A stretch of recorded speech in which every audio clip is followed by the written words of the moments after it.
Puji serta syukur kehadiran Allah Subhanahu wa Ta'ala, yang mana pada hari ini masih diberi kesehatan, kesempatan untuk kita semua dapat berhadir mengikuti upacara hari Senin yang seperti biasa setiap minggunya kita laksanakan.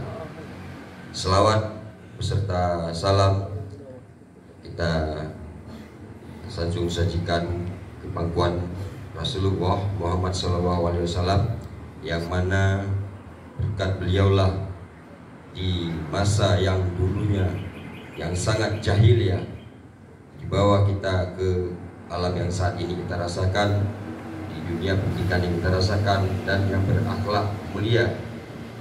Berkat daripada perjuangan Rasulullah, kita bisa merasakan kehidupan yang layak seperti yang kita rasakan saat ini.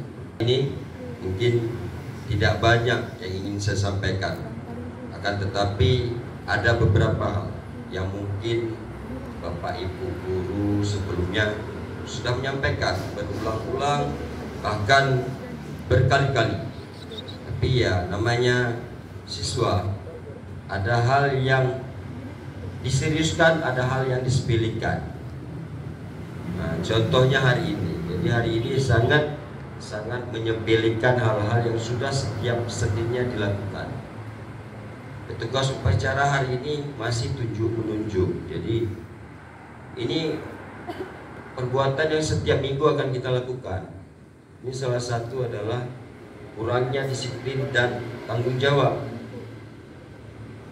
Seharusnya kelas 9 menjadi contoh hari ini pada adik-adik baik dari madrasah dan SD. Untuk bertugas berarti ada persiapan yang lengkap. Ini salah satu tanggung jawab yang disepelekan. Akibat daripada sepele, maka hari ini berantakan. Jadi tugas dan tanggung jawab ini harus dimiliki oleh setiap orang. Karena apa? Tugas dan tanggung jawab itu mencerminkan bagaimana berlaku dia dalam bertindak dia sebagai siswa, bertindak sebagai guru dan sebagainya.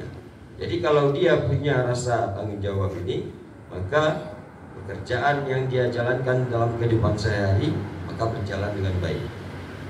Ini menjadi koreksi diri saya sendiri yang sampai saat ini, apabila dalam diri kita menghargai rasa tanggung jawab itu, maka tanggung jawab itu akan menjawab segala sesuatunya, akan menjadi lebih baik untuk diri kita sendiri.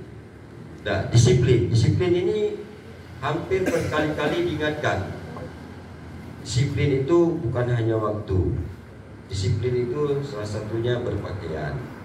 Hari ini sudahkah Anda berdisiplin dengan pakaian Anda?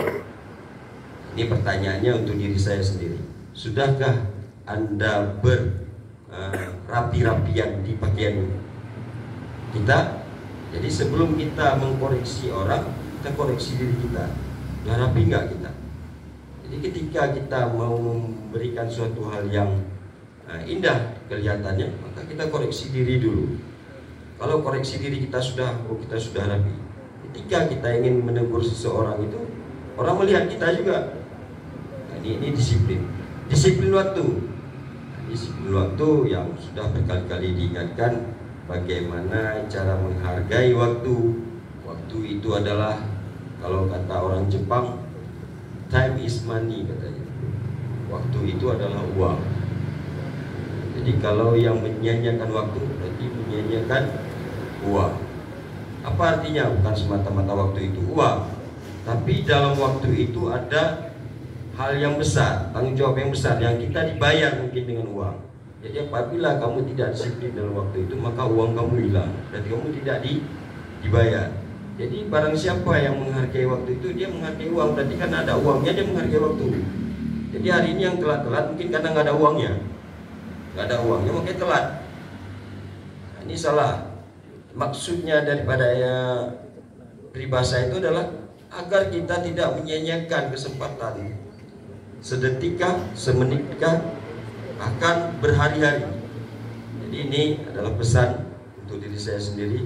Semoga dalam diri kita tertanam rasa tanggung jawab dan disiplin tadi yang betul-betul kita jalankan dalam kehidupan sehari-hari. Karena ada satu buku yang saya baca, disiplin itu tidak menjamin orang sukses.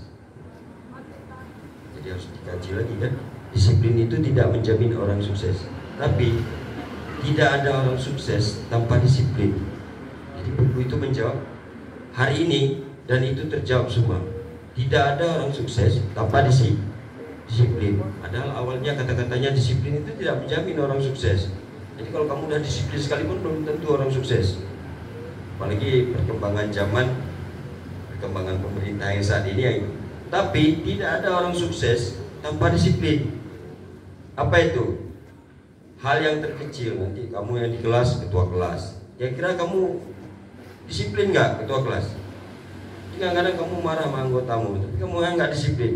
Kamu marah pakaian anggotamu jelek, nggak rapi, tapi kamu juga nggak rapi. Jadi disiplin tadi itu mengkoreksikan kita. Ini menjadi motivasi saya sendiri agar kita bisa merubah seseorang melalui diri kita sendiri. Jadi besok tampilkan yang terbaik dari dalam diri kita dulu, maka orang lain akan respect terhadap kita. Mungkin hanya ini yang bisa saya sampaikan. Lebih dan kurang saya mohon maaf. Saya akhiri, wabillahi taufiq wal hidayah. Wassalamualaikum warahmatullahi wabarakatuh.